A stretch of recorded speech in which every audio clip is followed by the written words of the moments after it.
Welcome back. In this demonstration we are going to work on the outside ring of our color wheel, which is the part where we're going to work on what's called wet on wet. This is where we're going to take wet paint like yellow and mix it into wet red paint here. It's going to be a little difficult on this actual physical piece of paper just because the paper is computer paper. It's not nice watercolor paper. So I want you to practice this skill. I realize it won't be perfect here, but I want you to practice it so that you can do it better when you have actual watercolor paper in front of you. Now wet on wet requires a couple things. Of course, it requires nice clean water, nice clean colors, and a little bit of speed. So to get started, I'm going to be mixing this warm yellow into my warm red to make this orange spectrum. Okay, I'm going to get my warm yellow, place it in my palette so that I've got a little bit of it here.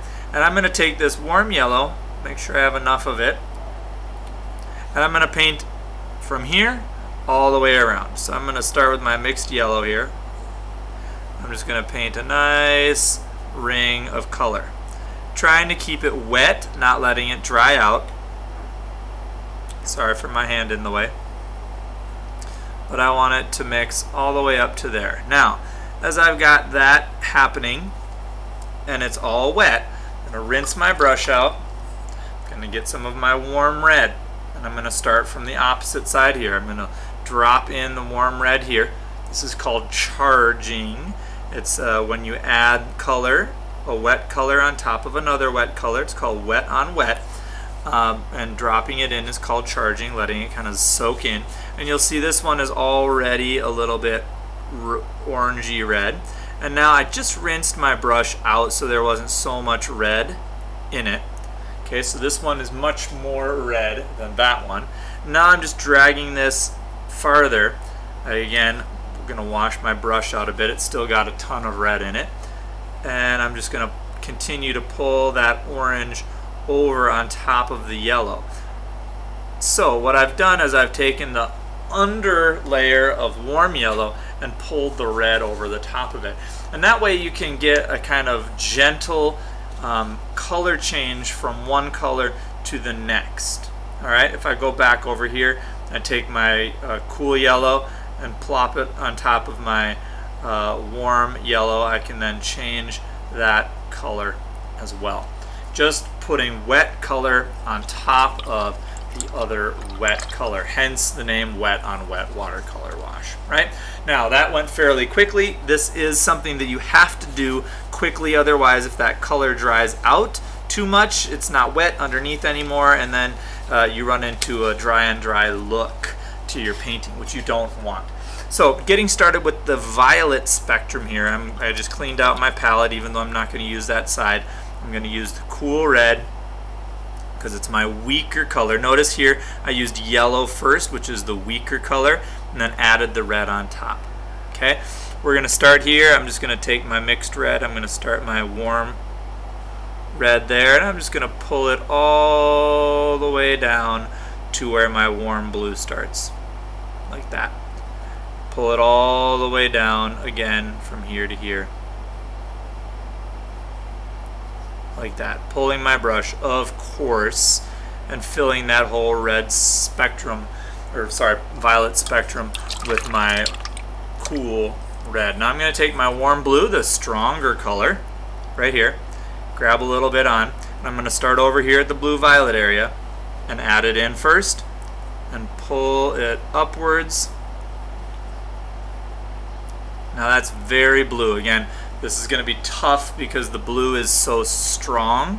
You're going to have to fight against not completely obliterating your cool red underneath.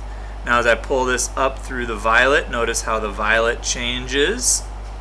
Okay, and as I pull a little bit more of this blue and bring it over to my red violet, it's finally mellowing out, and I have a nice spectrum change, like seamless color from my blue violet to my red violet. Now I'm just gonna go back, fill in this warm red. Here's my mixed red, which is still a little wet. Just put some warm red over the top of it and mix those two together. Okay, so there we go. Now, going on to my next one, I'm certainly going to have to use my cool yellow first, because that's the absolute weakest color. And this again is going to be the more difficult challenge here, because you're taking the weakest, absolute weakest color, cool yellow, and adding the strongest color, the cool blue, right on top of it. Okay, so getting started, nice clean brush, cool yellow. I'm going to take this cool yellow and charge it all, or bring it all the way across here, pulling my brush, filling this whole spectrum in with yellow. And although I'm going quickly, I am being careful.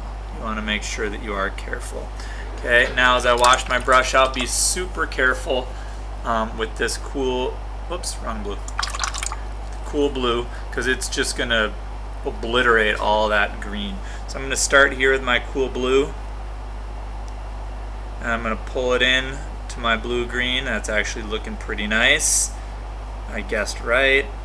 Now I'm going to wash my brush out, or just tap it gently, and add the rest of this into my green, and then just kind of keep pulling over into the yellow-green, so that once I get all the way to that yellow-green, I barely have any blue pigment left, and now I've got a nice even transition from my blue-green to my green over to my yellow-green. Going back, I'm going to take some of my warm blue, paint it in, cover over my mixed blue area, rinse my brush, get some cool blue, go back over my cool blue area, and mix it together wet on wet with the warm blue. Okay, now that completes the wet on wet color mixing. You'll notice I did it very fast. It looks similar to this dry on dry area, but we want the wet on wet to go quickly, because you want those colors to really run together and merge together because of the water, not because you painting, but more of the water running it together. Okay, and that's how you conclude mixing wet on wet watercolors together on your color wheel.